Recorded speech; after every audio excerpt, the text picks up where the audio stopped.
Hi, welcome back to The Edge of Conception. My name is Liz, and today I want to talk to you all about how to support your mitochondrial health for your eggs in your 20s. So this is definitely for a piggyback off of the video that I did last time talking about things that we could do to support our mitochondrial, our egg quality and health, and just some basic facts. And I told you all about mitochondrial health, and I wanted to dig a little bit deeper with actual things that you could do. Now, on this channel of Edge of Conception, we talk about all things from fertility all the way through a woman's lifespan. However, we are adding the extra lens, or the more powerful lens in my book, beyond the physical medical ailments or desires of your heart, into also combining the emotional, spiritual, and mental aspects of this whole journey, because you are a complete and full person. So that these aspects also play both an unconscious role and also a very conscious role in your life. If you see my eyes darting around, I'm looking at my notes. So let's jump right into it. The first thing that I listed off as things to do to support your mitochondrial health, that these are all things that you can do today. The biggest one is sleep. Getting back into your sleep hygiene, sleeping around 7 to 9 hours if you can each night. And this is very difficult to do even for me, and I notice some days I sleep really well, other days I don't sleep very well. Don't be too rigid with yourself if you haven't gotten a very clean and clear sleep hygiene routine. Take some time to pull out your trusty journal, pull out an audiobook, pull out something to help you further understand for yourself, what are the things around my sleep? What are my thoughts about sleep? What are my feelings about sleep? What are my memories of sleep? How did I grow up learning bedtime and sleep? Did I enjoy ever taking naps, or am I is there something about night times that just don't feel right to me, or I'm a true night owl? I love staying up at night. That's just when I'm alive, which is very much me. I'm a night owl. I love the night. So when you start opening your awareness to all these extra things surrounding sleep and surrounding your ideas, your morals, your values around your health, because health is the pinnacle of your whole life, then you can allow for small micro adjustments throughout an extended period of time. I would say 2 months, 3 months, that you allow yourself to, okay, I'm gonna start implementing no phones in the bed, or I'm gonna buy a normal standard independent alarm clock instead of using the alarm clock on my phone to wake me up. I'm gonna move my charger somewhere else in the room and let my phone charge elsewhere. I'm gonna start using low lights in my space, more lamps, more soft glow lights and things like that. Slowly these micro adjustments happen because, I believe, because you are also including more of the subconscious programming that you have around your sleep. The second thing is enriching your diet with antioxidants. So foods high in vitamin E, vitamin C, and also trying to support to have a full, complete diet. This is probably going to be the easiest thing, especially if you are already very health conscious and diet aware. It's just adding more of the things that you probably are really good at already, and diversifying your plate, diversifying your meals, diversifying how you get all your nutrients and minerals, and not solely relying all the time on our supplements. Supplements can work to an extent, and are there to just bump you up a little bit, but most of the things that you get from your diet is what's really supporting your body. So further infusing and researching more for yourself, an antioxidant rich diet, to further support that. How this also helps is that when you are clear about your diet, you become clear about a lot of things, especially spiritually. there's like a clarity with diet, or really a very clear relationship between diet and spirituality. And I notice, like, anytime that I become very congruent and very seamless in my diet, or the things I want to implement into my diet, or my nutrition base, because it's not really even a diet. It's not like for a standard time that I'm doing this, right? It's more so a lifestyle that I'm adjusting, subtracting, broadening, narrowing, depending on what I want in my life at that time. My spiritual connection and my clarity when it comes to my spirituality is definitely waxes and wanes depending on what I do and what I don't do, and how much I want to expand. So be aware of that relationship now, that you'll notice that your spiritual awareness, your spiritual gifts, if you have any, I believe everyone has I believe everyone has spiritual gifts. I simply also believe that most people will just never be aware of them.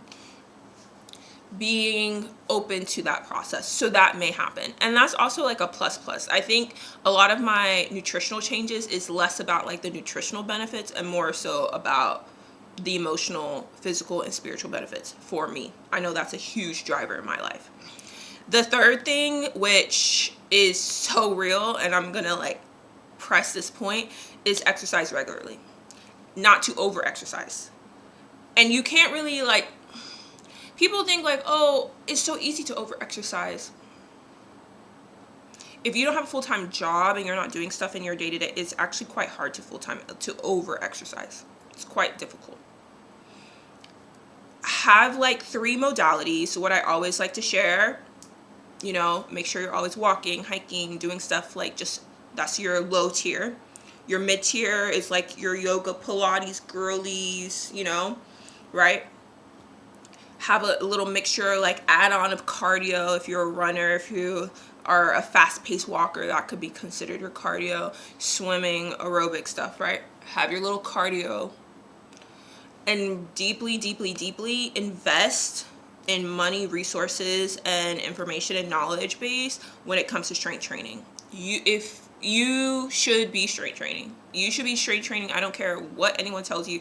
You should be strength training. Osteoporosis is very real. We're not even going to talk about it anymore past this point, but osteoporosis is very real. And you need to strengthen your muscles to further support your bone health. You need to strengthen your muscles to further support your bone health. And yes, during pregnancy, you can strength train. You can even start strength training in pregnancy if you have never done it before. However, I highly recommend that you get a professional with you who will support you through the 9-10 months of pregnancy if you've never done strength training before then. If you've done strength training before and now you're pregnant, modifications will be needed throughout the whole course. You may notice that the modifications don't actually start coming till like the last 2 months, right? You can probably do all the things you do. But if you don't do it already, you need to definitely add some sort of like stretching modality, yoga modality, things like that. So I know I went off on a tangent to talk about pregnancy and things like that. Let's really back in to focus on like, if those are all the things that I'm recommending or people recommend to you in pregnancy, it would behoove you just to behave like that now. Assume into your lifestyle. And that's like another caveat that I would like to say right now. People like to make differences of like, oh, I'm going to be pregnant, so I need to do all these things to prepare to become pregnant, and then when they're pregnant, I need to now do all these separate things to be pregnant, and now I'm in postpartum, now I have to do all these separate things. If all these things are generally good for your life, generally good for your health, generally good for your optimization of how you want to live your life, right? Would it be better just to adopt a lot of these things just in general? If hydrating yourself, taking your vitamins, doing your exercises, getting good night's sleep is only for optimization when it relates to fertility, the edge is to push it past that point. The edge is to see it more and beyond the idea of this is just for pregnancy, this is just for fertility. No, it's for life. It's for life. Assume life. This is for life. I'm going to be drinking water for life. I'm going to be doing all my various levels of exercise and movement for life. I'm going to be doing this for life. seeing it through this lens of this is just for this phase constricts you. It constricts you, and it turns off your unconscious mind to like think small, to say, oh, well, if we're only doing this for the small limited gain, that okay, yeah, we're getting ready to get pregnant, we're gonna get pregnant, great, move on.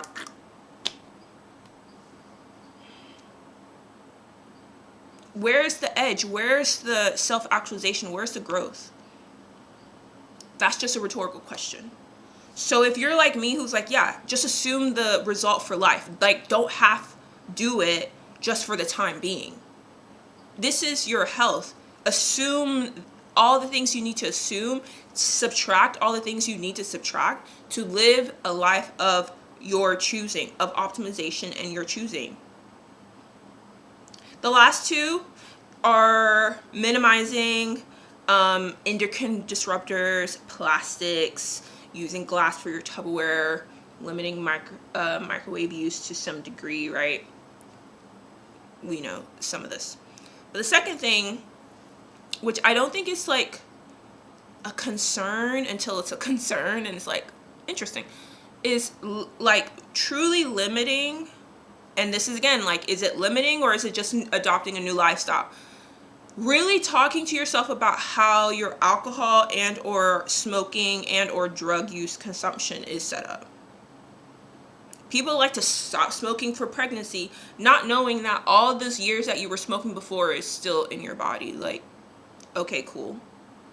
People like to stop doing illicit drugs or taking some sort of medication or drinking excessively for pregnancy, for like all this stuff, and then immediately postpartum resume all the things.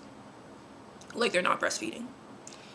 You're living in dual minds. You're making two body decisions at this point. Become congruent. Become clear. Become focused. Become harmonized with yourself to really ask yourself, what is my long-term desires when it comes to alcohol consumption, smoking, vaping, and or drug use? Like, what is my long-term desires about this? And I'm not saying this for you to say, oh, I want to be the peak health and I don't want everyone to do this and I have a real problem. That's not what I'm getting at. I'm getting at you becoming congruent internally. Because maybe the honest congruency is, I like that I drink 4 cups a day, or I like that I have 2 glasses of wine a night. I like that about myself. I'm not going to change it. As long as you're congruent and you're aware of your long-term desires beyond conception, beyond pregnancy, beyond postpartum, beyond, that's all I want. I want congruency for all of us, for myself and for you as well. So if you enjoy this, please comment down below. I would love to see what else like you have in addition to this very simple list. And also I want to highlight Edge of Conception, which you can find linked down below. It's just really called Edge. And this is a 3-part powerful activation around beyond just like, it's not really about health. It is about your self-focus and your self-actualization. It is about really honing in on what you want in your life and how this goes through the 3-part experience of Edge when it comes to your villainhood, your architecture, and your activation. I hope that if you are interested in it, you can definitely click the link down below, and I invite you and welcome you to read the sales page and see if it calls to you or doesn't. And then we'll see you in the next video. Bye.